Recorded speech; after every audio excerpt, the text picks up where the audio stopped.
Alright everyone, so sorry about that. Part 2 is supposed to continue, but it didn't work. I tried to set it up, my phone up on the shelf here next to my lathe in order for you to watch me actually do the shaping process of the bow.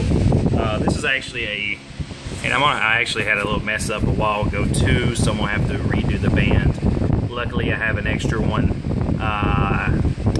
Yeah, Dum Dum here was fixing to get ready to start drilling and kind of killed out the band. It just shattered. So yeah, I'll put another one on there. I'll fix that later. No big deal. I could go ahead and put it on there. It would fit just fine, but I want to make sure I can compress it like I showed you earlier. So I'll have to turn this thing back around when I get done. Anyways, this is a grade 3 block. Grade 3 Abishon because it's going to be rusticated. I'll never buy another grade 3 block again. This is why. I went through about 3 or 4 blocks from this supplier. It's the same people, Mimo, Briar in Italy. Excellent quality Briar, don't get me wrong. Grade 3 though is pretty much crap. It's made to just be rusticated or sandblasted, if anything. It's mainly rusticated. Every single block I've went through so far, this grade 3 stuff has had horrible cracks in it though.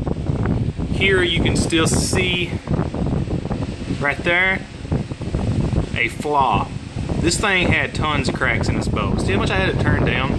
I was going to turn down this pretty much as close anyways, don't get me wrong, but good lord, like, it was ridiculous. And it's going to be rusticated, I know, but you know, you have to make sure the crack doesn't go to the bow. And I'm still worried, so we'll see. But again, I'll never get this again. I'll go back to my grade 2s and I'll be happy again. And I'll get it from my normal supplier instead of the other one. Anyways, spoon bit is in. Pilot hole has been drilled and fan is on, doors wide open in the garage again. So yeah, I'm gonna try this out. So John, here you go, brother. Thank you for fixing these for me, and let's see how they work. I'm gonna show how they work live at the same time. So we'll see. Sounds good now. I didn't burn it this time. Okay. So let's do this without actually turning you off. Like I said, this is the first time I've ever tried this, so you're watching the magic happen with me.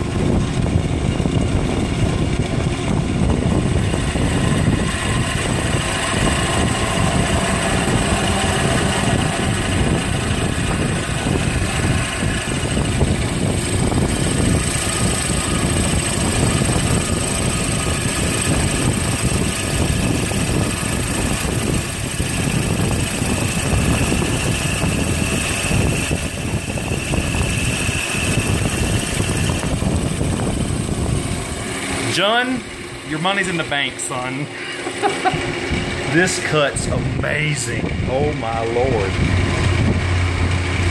I am impressed, brother. You've done an excellent job. For those of you watching who are not John, if you would like his information and he is willing to make these, I'll find out and let you know.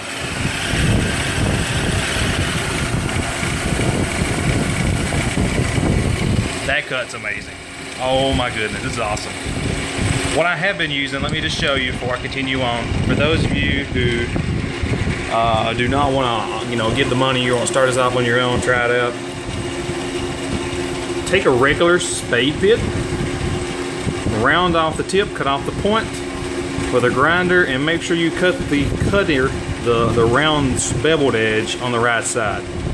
I actually did not and have been doing it without correct cutting side.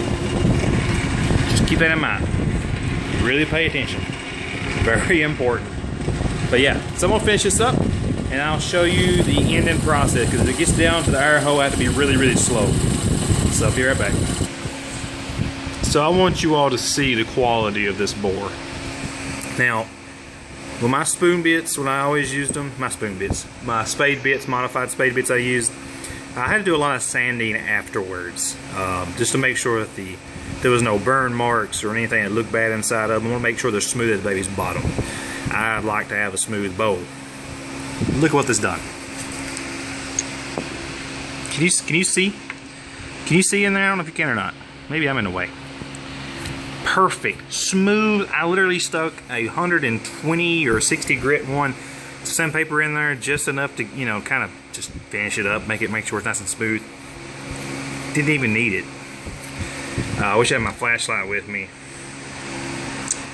Absolutely perfect hole. Cut like a charm. I mean, it is literally like there was no need for it to do anything. I do know though that the pilot hole is necessary. When I got to the bottom of the hole where the pilot hole stopped, I had to put a lot more pressure on the bit, and I had to actually grind down a little bit. I'll just show you. So John, if you're watching this is all I had to do. Whoop, there you are. This little part here, this little flange where you cut it down halfway, just ground that off real quickly. That was getting caught, so that was all I had to do. Works great. Oh my goodness, perfect hole. I just wish I can get you all so you can see the hole. There's a little bit better. Yeah, perfect. Anyways, so basically what I do is I keep checking it through here, and I believe you're able to see that. There you go. Yes, yes, yes. Yes. Can you see in the hole though? Anyways, I always take my bit I just got done using to drill that hole out with, and I just stick it through there, maybe even a smaller one. And as long as it's going through, you'll see it come out, and it's in the bottom, perfectly in the bottom. Couldn't ask for a better cut there. So what I'm going to do is I'm going to bevel off this top a little bit. I'm going to bevel this off a little bit here, maybe around it or something. Basically, I don't like it to be flat like this if it's a billiard. If it wasn't a billiard and it was a poker, I kind of like a flat top on a poker. But it is a billiard, so I'm going to probably round this off a little bit. Just a smidgen. Just give it a little bevel to it. So when I come back, I'm going to be showing you all how I do the stems. I'm going to do all this stuff on myself here, and then I'll show you the shaping process as well in the next couple of videos. Because another thing I forgot is that I can't do over 10-minute videos. So, yeah, on this channel. So yeah, the first video is going to be actually on my actual channel, my Redneck Champ gaming channel. Since it's over 10 minutes, these will be on the Days Briar Pipe. So until I get this channel actually accepted for more than 10-minute videos, I'll have to leave it like this. But anyways, this is part 3 in the videos. If you've not seen part 1 and part 2, they'll be up annotated above, or you can just go to the channels and check it out. DaysBriarPipes.com. And again, this is the charity pipe that I'm making with a University of Kentucky Wildcat theme. Thanks a lot for watching, and I'll see you all in the next part when we're working on this stem. Cheers, everyone.